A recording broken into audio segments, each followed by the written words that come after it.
Hello friends, welcome to Sandeep नी ई अमृत। फ्रेंड्स, एडुटेरिया करेंट अफेयर प्रैक्टिस सेट के सीरीज़ में आपका स्वागत है। आज इसी कड़ी में हम लोग बात करेंगे प्रैक्टिस सेट नंबर 4 की, जो कि एडुटेरिया अर्धवार्षिकी 2023 से ली गई है, जिसमें महत्वपूर्ण करेंट अफेयर्स के 50 प्रश्न दिए गए हैं। तो आइए फ्रेंड्स, बिना कुछ देरी किए हुए हम लोग शुरू करते हैं। फ्रेंड्स, आपको बता दें कि बाकी की जो प्रैक्टिस सेट है करेंट अफेयर्स उस चैनल पर डाल दिए गए हैं, आप उसको देख सकते हैं। तो आइए शुरू करते हैं। एंड फर्स्ट क्वेश्चन है, लॉजिस्टिक प्रदर्शन सूचकांक LPI 2023 से संबंधित निम्नलिखित कथनों पर विचार कीजिए। तो आइए देखते हैं। यह विश्व बैंक द्वारा प्रकाशित किया जाता है। दूसरा है, 139 देशों की सूची में भारत 38वें स्थान पर रहा और इस सूचकांक में सिंगापुर पहले स्थान पर है। तो फ्रेंड्स, आपको बता दें कि इसका सही उत्तर होगा ऑप्शन डी, 1, 2 और 3। पूछा गया है कि कौन से कथन सही हैं, तो तीनों के तीनों कथन सही हैं। ऑप्शन डी सही उत्तर हो जाएगा। नेक्स्ट प्रश्न है, हाल ही में प्रतिष्ठित संतो कबा मानवतावादी पुरस्कार 2023 किसे प्रदान किया गया? तो इसका राइट आंसर हो जाएगा option D, Sonam Wangchuk. Next प्रश्न है, हरून रिसर्च इंस्टीट्यूट द्वारा प्रकाशित ग्लोबल यूनिकॉर्न इंडेक्स 2023 के अनुसार भारत 68 यूनिकॉर्न के साथ इंडेक्स में स्थान पर है। तो इसका राइट आंसर हो जाएगा तीसरे स्थान पे। यानी कि हरून रिसर्च इंस्टीट्यूट द्वारा प्रकाशित ग्लोबल यूनिकॉर्न इंडेक्स 2023 के अनुसार भारत 68वें यूनिकॉर्न के साथ इंडेक्स में तीसरे स्थान पर है। नेक्स्ट प्रश्न है, संयुक्त राष्ट्र जनसंख्या कोष यानी कि UNPFA द्वारा जारी विश्व जनसंख्या स्थिति रिपोर्ट 2023 के संबंध में निम्नलिखित कथन कौन सा कथन सत्य है? तो आइए कथन को हम लोग देखते हैं। फ्रेंड्स, यहाँ पूछा जा रहा है कौन सा कथन सत्य है। यहाँ ध्यान देंगे कि भारत की 68% आबादी 15 से 64 वर्ष की श्रेणी की है। ये कथन बिल्कुल सही है। दूसरा कथन है, वैश्विक स्तर पर पुरुषों का जीवन प्रत्याशा 71 वर्ष है जबकि महिलाओं की 76 वर्ष है। ये भी बिल्कुल सही है। जुलाई 2023 तक चीन की 142.57 करोड़ जनसंख्या की तुलना में भारत की जनसंख्या 142.86 करोड़ तक पहुंचने का अनुमान है। ये भी कथन सही है। तो तीनों के तीनों कथन सही है। ऑप्शन डी राइट आंसर हो जाएगा। नेक्स्ट प्रश्न है, हाल ही में किस केंद्रीय मंत्रालय द्वारा साथी पोर्टल और मोबाइल ऐप लॉन्च किया गया? तो इसका राइट आंसर है कृषि और किसान कल्याण मंत्रालय। ऑप्शन बी इसका राइट आंसर हो जाएगा।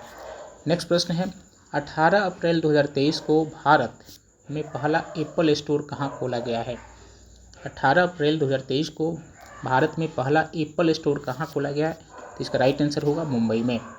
ऑप्शन डी इसका राइट आंसर हो जाएगा। नेक्स्ट क्वेश्चन देख लेते हैं, विजडन की 5 क्रिकेटर ऑफ द ईयर में शामिल होने वाली पहली भारतीय महिला कौन बनी? तो इसका राइट आंसर होगा हरमनप्रीत कौर। याद रखेंगे, हरमनप्रीत कौर। नेक्स्ट प्रश्न है, हाल ही में किस संगठन ने उभरते खतरों के लिए तैयारी और लचीलापन यानी कि PRET पहल शुरू किया है? हाल ही में किस संगठन ने उभरते खतरों के लिए तैयारी और लचीलापन PRET पहल शुरू किया है? तो इसका राइट आंसर होगा विश्व स्वास्थ्य संगठन यानी कि WHO। नेक्स्ट प्रश्न देख लेते हैं, गर्मियों में पानी की कमी को दूर करने के लिए जल बजट को अपनाने वाला पहला राज्य कौन बन गया है? तो इसका राइट आंसर होगा ऑप्शन बी केरल। नेक्स्ट प्रश्न है, प्रलय के संदर्भ में निम्नलिखित कथनों पर विचार कीजिए। तो आइए हम लोग देखते हैं, कथन के बारे में देखते हैं। यह एक बैलिस्टिक मिसाइल है। यह लंबी दूरी की सतह से सतह पर मार करने वाली मिसाइल है। इसकी रेंज 150 से 500 किलोमीटर है। पूछा जा रहा है कि ऊपर दिए गए कथनों में से कौन सा कथन सही है और है? तो ध्यान देंगे कि प्रलय, यहाँ ध्यान देंगे कि प्रलय जो है एक बैलिस्टिक मिसाइल है, बिल्कुल सही है। यह लंबी दूरी की सतह से सतह पर मार करने वाली मिसाइल है, ये स्टेटमेंट भी सही है। और इसकी रेंज 150 से 500 किलोमीटर है। तो इस तरह से ऑप्शन डी इसका राइट आंसर हो जाएगा। नेक्स्ट प्रश्न है, फेमिना मिस इंडिया 2023 का ताज किसे पहनाया गया? फेमिना मिस इंडिया 2023 का ताज जो है किसे पहनाया गया? तो इसका राइट आंसर होगा नंदिनी गुप्ता को। नेक्स्ट प्रश्न है, नासा की लूसी अंतरिक्ष यान ने पहली बार किस ग्रह के 4 ट्रोजन क्षुद्र ग्रहों यूरोबेट्स, पॉलीमेले, ल्यूकस और ओरस का दृश्य कैप्चर किया है? तो इसका राइट आंसर होगा बृहस्पति। नेक्स्ट प्रश्न है, केंद्रीय गृह एवं सहकारिता मंत्री श्री अमित शाह ने वर्ष 2022 का महाराष्ट्र भूषण पुरस्कार किसे प्रदान किया गया? तो इसका राइट आंसर है ऑप्शन डी, डॉक्टर अप्पा साहेब धर्माधिकारी, याद रखेंगे। नेक्स्ट प्रश्न है, अप्रैल 2023 में असम अरुणाचल प्रदेश अंतर्राज्यीय सीमा समझौते पर हस्ताक्षर के संदर्भ में निम्नलिखित कथनों पर विचार कीजिए। इसका राइट आंसर क्या है? आइए देखते हैं, पहले कथन को हम लोग पढ़ लेते हैं। कथन है, इस समझौते पर असम और अरुणाचल प्रदेश के मुख्यमंत्रियों और केंद्रीय गृह मंत्री ने हस्ताक्षर किए। ये स्टेटमेंट सही है। दोनों राज्यों के बीच समझौते से 123 गांवों से जुड़ा विवाद खत्म होगा, ये भी बिल्कुल सही। और 700 किलोमीटर से अधिक की दोनों राज्यों के बीच की सीमा के संबंध में यह समझौता पूर्ण और अंतिम होगा।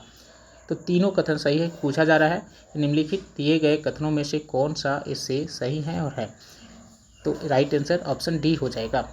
नेक्स्ट प्रश्न देख लेते हैं, हाल ही में किस राज्य में BR अम्बेडकर की 125 फुट ऊंची प्रतिमा का अनावरण किया गया है? तो इसका राइट आंसर हो जाएगा ऑप्शन ए, तेलंगाना, याद रखेंगे, इंपॉर्टेंट है। नेक्स्ट प्रश्न है, एशियन इंफ्रास्ट्रक्चर इन्वेस्टमेंट बैंक का पहला विदेशी कार्यालय कहाँ खोला जाएगा? तो इसका राइट आंसर हो जाएगा ऑप्शन डी, अबू धाबी में, याद रखेंगे। एशियन इंफ्रास्ट्रक्चर इन्वेस्टमेंट बैंक का पहला जो विदेशी कार्यालय है वो अबू धाबी में खोला जाएगा। नेक्स्ट प्रश्न है, जल शक्ति मंत्रालय ने हाल ही में जल निकायों की पहली गणना रिपोर्ट जारी की, इसके संबंध में कौन सा कथन सत्य है? तो आइए कथन को हम लोग देखते हैं। जल निकायों की संख्या के मामले में पश्चिम बंगाल सबसे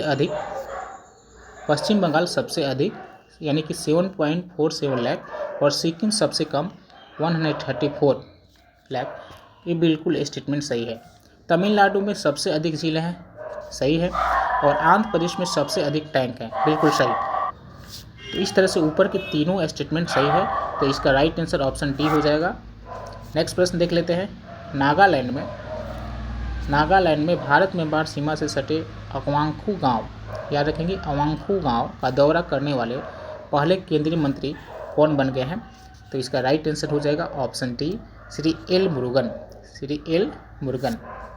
नेक्स्ट प्रश्न देख लेते हैं, 22 अप्रैल 2023 को PSLV C55 को श्रीहरिकोटा से सफलतापूर्वक प्रमोचित किया गया, इससे संबंधित निम्न कथनों पर विचार कीजिए।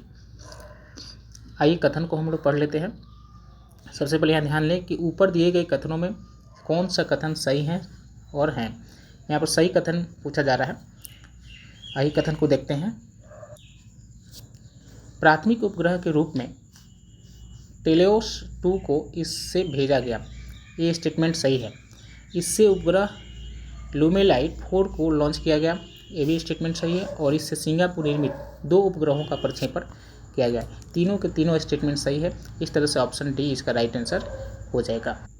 नेक्स्ट प्रश्न है, सूडान में सेना और एक प्रतिद्वंदी अर्धसैनिक बल के बीच तीव्र लड़ाई के चलते वहां फंसे अपने नागरिकों को निकालने के लिए भारत सरकार द्वारा शुरू किया गया ऑपरेशन का क्या नाम है? तो इसका राइट आंसर होगा, उस ऑपरेशन का नाम है ऑपरेशन कावेरी, याद रखेंगे। नेक्स्ट प्रश्न है, विश्व मलेरिया दिवस 2023 से संबंधित निम्नलिखित कथनों पर विचार कीजिए। तो आइए देखते हैं, यह दिवस प्रत्येक वर्ष 25 अप्रैल को मनाया जाता है, बिल्कुल सही। यानी कि मलेरिया दिवस जो है, विश्व मलेरिया दिवस 25 अप्रैल को मनाया जाता है। और विश्व मलेरिया दिवस 2023 की थीम जो है time to deliver zero malaria, innovate और इम्प्लीमेंट है। पूछा जा रहा है कौन से कथन सही हैं, तो ए और 2 दोनों सही है, ऑप्शन सी इसका राइट आंसर हो जाएगा। नेक्स्ट प्रश्न देख लेते हैं, चोल काल से संबंधित किस देवता की चोरी हुई मूर्ति ऑस्ट्रेलिया से प्राप्त कर तमिलनाडु सरकार को सौंपी गई है? तो इसका राइट आंसर होगा भगवान हनुमान की। ऑप्शन सी इसका राइट आंसर हो जाएगा। नेक्स्ट प्रश्न है, किस देश के स्वास्थ्य मंत्रालय के एक पैनल ने अप्रैल 2023 में पहली बार गर्भपात की गोली की बिक्री को मंजूरी दी है? तो इसका राइट आंसर हो जाएगा ऑप्शन ए जापान। नेक्स्ट प्रश्न देख लेते हैं, 68वें फिल्म फेयर अवार्ड 2023 के संबंध में कौन सम्मिलित नहीं है? इसका राइट आंसर होगा ऑप्शन डी, इनमें से कोई नहीं।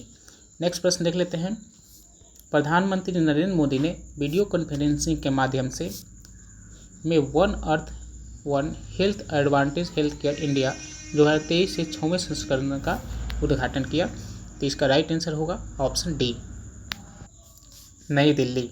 यानी कि प्रधानमंत्री नरेंद्र मोदी ने वीडियो कॉन्फ्रेंसिंग के माध्यम से नई दिल्ली में one earth one health advantage health care India 2023 के 6वें संस्करण का उद्घाटन किया। नेक्स्ट प्रश्न देख लेते हैं, भारत किस देश के साथ मिलकर जलवायु परिवर्तन और पर्यावरणीय लक्ष्यों को संबोधित करने के उद्देश्य से net zero innovation virtual centre स्थापित करने की घोषणा की है? तो इसका राइट आंसर होगा ऑप्शन ए यूके।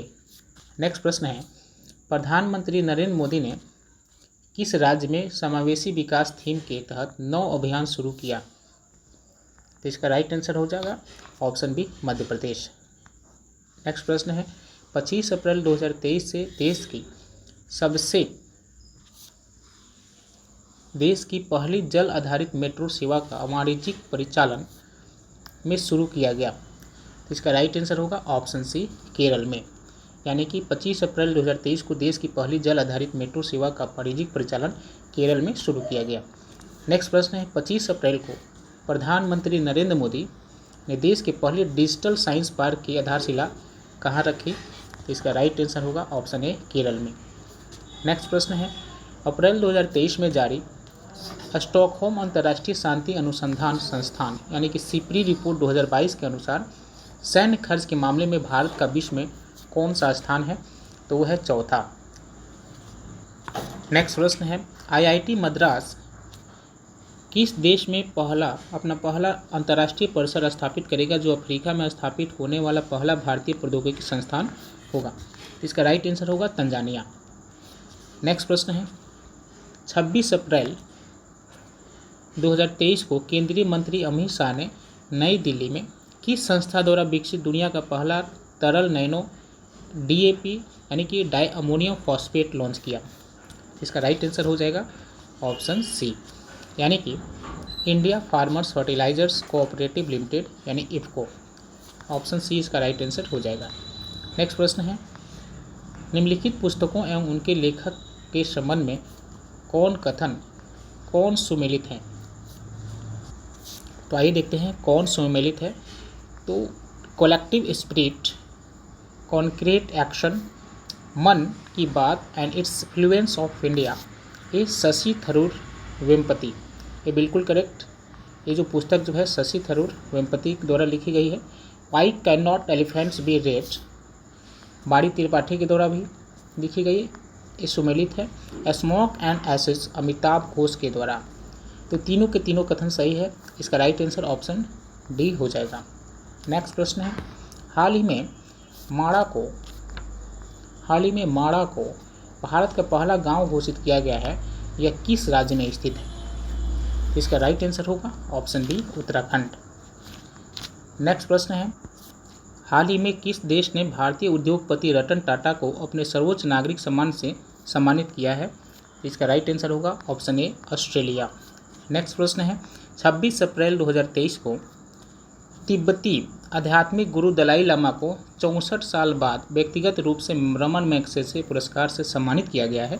इसे किस वर्ष का रमन मैग्सेसे पुरस्कार प्रदान किया गया है? इसका राइट आंसर हो जाएगा ऑप्शन बी 1959। इसका राइट आंसर होगा 1959। नेक्स्ट प्रश्न है, वित्त वर्ष 2022-23 में भारत का सबसे बड़ा व्यापारिक भागीदार देश कौन था? वित्त वर्ष 2022-23 में इसका राइट आंसर होगा अमेरिका, याद रखेंगे अमेरिका। नेक्स्ट प्रश्न है, ओरियन अभ्यास 2023 से संबंधित निम्नलिखित कथनों पर विचार कीजिए। तो आइए देखते हैं। पूछा जा रहा है कि कौन से कथन जो है सही हैं। तो आइए कथन को हम लोग देखते हैं। इस अभ्यास का आयोजन फ्रांस में किया गया, बिल्कुल सही। अभ्यास ओरियन अभ्यास 2023 जो है फ्रांस में किया गया, स्टेटमेंट सही है। भारत ने भी इस युद्धाभ्यास में हिस्सा लिया, बिल्कुल करेक्ट। यह एक बहुपक्षीय वायुसेना अभ्यास था, बिल्कुल करेक्ट। तीनों के तीनों स्टेटमेंट सही है, ऑप्शन डी इसका राइट आंसर हो जाएगा। नेक्स्ट प्रश्न है 39 नंबर। बिहार में सभी मेडिकल कॉलेज अस्पतालों को मरीज फ्रेंडली बनाने के उद्देश्य से उप मुख्यमंत्री तेजस्वी यादव द्वारा हाल ही में किस मिशन की शुरुआत की गई? इंपॉर्टेंट है, याद रखेंगे। इसका राइट आंसर होगा मिशन परिवर्तन, मिशन परिवर्तन। नेक्स्ट क्वेश्चन है मई 2023 में दक्षिण पूर्व एशियाई देशों के संगठन यानी कि आसियान का 42वां शिखर सम्मेलन किस देश में आयोजित किया गया? तो इसका राइट आंसर होगा इंडोनेशिया में, याद रखेंगे। आसियान का 42वां शिखर सम्मेलन जो है इंडोनेशिया में आयोजित किया गया। नेक्स्ट प्रश्न है, हाल ही में किस खिलाड़ी ने Laureus world sports man of the year 2023 award जीता है? तो इसका राइट आंसर होगा ऑप्शन सी, लियोनल मेसी ने। नेक्स्ट प्रश्न है, हाल ही में किस मंत्रालय द्वारा एक लर्निंग मैनेजमेंट इंफॉर्मेशन सिस्टम यानी कि LMSI सक्षम लॉन्च किया है? तो इसका राइट आंसर होगा स्वास्थ्य मंत्रालय, स्वास्थ्य मंत्रालय। नेक्स्ट प्रश्न है, विदेश मंत्री एस जयशंकर की मोजाम्बिक यात्रा के संबंध में कौन सा कथन सत्य है? तो कौन सा कथन सत्य है? तो इसका राइट आंसर हो जाएगा, आइए कथन को देखते हैं। विदेश मंत्री एस जयशंकर ने 13 अप्रैल को मोजाम्बिक में मेड इन इंडिया ट्रेन में सवारी की, ये कथन सही है। एस जयशंकर मोजाम्बिक की यात्रा करने वाले भारत के पहले विदेश मंत्री हैं, ये भी स्टेटमेंट सही है। और विदेश मंत्री एस जयशंकर ने मोजाम्बिक में भारत द्वारा बनाए गए बूजी ब्रिज का वर्चुअल उद्घाटन किया, ये भी स्टेटमेंट कही। तीनों स्टेटमेंट सही है। तो पूछा गया कौन सा सत्य है, तो उपयुक्त सभी, ऑप्शन डी इसका राइट आंसर हो जाएगा। फिर से हम लोग देखेंगे कि विदेश मंत्री जो एस जयशंकर हैं वो 13 अप्रैल को मोजाम्बिक में मेड इन इंडिया ट्रेन में सवारी की और मोजाम्बिक की यात्रा करते समय भारत के पहले विदेश मंत्री हैं। मोजाम्बिक की यात्रा करने वाले भी भारत के पहले विदेश मंत्री हैं और विदेश मंत्री एस जयशंकर ने मोजाम्बिक में भारत द्वारा बनाए गए बूजी ब्रिज, याद रखेंगे, बूजी ब्रिज का वर्चुअल उद्घाटन किया। ऑप्शन डी इसका राइट आंसर हो जाएगा। नेक्स्ट प्रश्न है, ऑस्ट्रेलिया से टकराए दशक के सबसे शक्तिशाली चक्रवात का क्या नाम है? ऑस्ट्रेलिया से टकराए दशक के सबसे शक्तिशाली चक्रवात का क्या नाम है? तो इसका राइट आंसर हो जाएगा ऑप्शन बी, इल्सा, याद रखेंगे, इल्सा। नेक्स्ट प्रश्न है, अप्रैल 2023 में केंद्रीय विज्ञान और प्रौद्योगिकी मंत्री डॉक्टर जितेंद्र सिंह ने नई दिल्ली में पोर्टल को लॉन्च किया जो संभावित युवा स्टार्टअप को जोड़ने और पहचानने में मदद करेगा। तो इसका राइट आंसर होगा युवा पोर्टल। फिर से देखेंगे कि अप्रैल 2023 में केंद्रीय विज्ञान और प्रौद्योगिकी मंत्री डॉक्टर जितेंद्र सिंह ने नई दिल्ली में युवा पोर्टल को लॉन्च किया जो संभावित युवा स्टार्टअप को जोड़ने और पहचानने में मदद करेगा। नेक्स्ट प्रश्न देख लेते हैं, आगामी लोकसभा और विधानसभा चुनाव को देखते हुए ट्रांसजेंडर समुदाय को जागरूक करने के लिए निर्वाचन आयोग ने किसे बिहार का स्टेट आइकन बनाया है? तो याद रखेंगे, इसका राइट आंसर होगा मोनिका दास, ऑप्शन सी इसका राइट आंसर हो जाएगा, मोनिका दास। नेक्स्ट प्रश्न है, चुनाव आयोग ने किस राज्य में 80 से अधिक उम्र के बुजुर्गों को और विशेष रूप से दिव्यांग लोगों के लिए अपने घर पर रहकर मतदान करने की व्यवस्था की है? तो इसका राइट आंसर हो जाएगा ऑप्शन बी, कर्नाटक। नेक्स्ट प्रश्न देख लेते हैं, यूक्रेन के मारियुपोल शहर में एक गर्भवती महिला को ले जाने वाली आपातकालीन कर्मचारियों की अपनी भयावह तस्वीर के लिए किसने world press photo of the year पुरस्कार जीता है?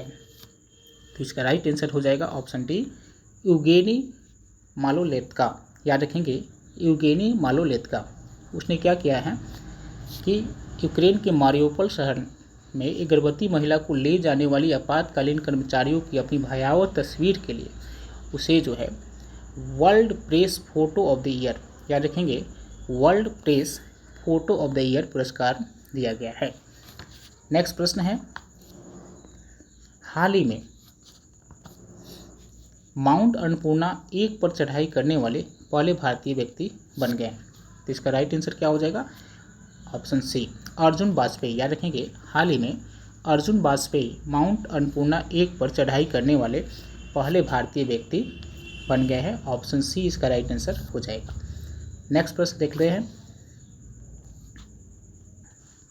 प्रश्न है, 2 दिवसीय यूरोपीय संघ भारत विमानन शिखर सम्मेलन में आयोजित किया गया, जिस दौरान भारतीय विमानपत्तन प्राधिकरण और यूरो कंट्रोल ने एक आशय घोषणा पत्र पर हस्ताक्षर किए तथा डीजीसीए ने निकट सहयोग के लिए यूरोपीय संघ विमानन सुरक्षा के साथ एक समझौता पत्र पर हस्ताक्षर किए। इसका राइट आंसर क्या होगा? नई दिल्ली। याद रखेंगे, फिर से हम रिपीट करेंगे कि 2 दिवसीय यूरोपीय संघ भारत विमानन शिखर सम्मेलन नई दिल्ली में आयोजित किया गया, जिस दौरान भारतीय विमानपत्तन प्राधिकरण और यूरो कंट्रोल ने एक आशय घोषणा पत्र पर हस्ताक्षर किए तथा डीजीसीए ने निकट सहयोग के लिए यूरोपीय संघ विमानन सुरक्षा के साथ एक समझौता पत्र पर हस्ताक्षर किया। इसका राइट आंसर हो जाएगा ऑप्शन ए, नई दिल्ली। तो फ्रेंड्स, ये थे अति महत्वपूर्ण 50 करेंट अफेयर्स की चौथा सीरीज, चौथा प्रैक्टिस सेट। मिलते हैं एक नए वीडियो में, और वीडियो अच्छा लगा हो तो लाइक कीजिए, सब्सक्राइब कीजिए। Thank you, have a nice day.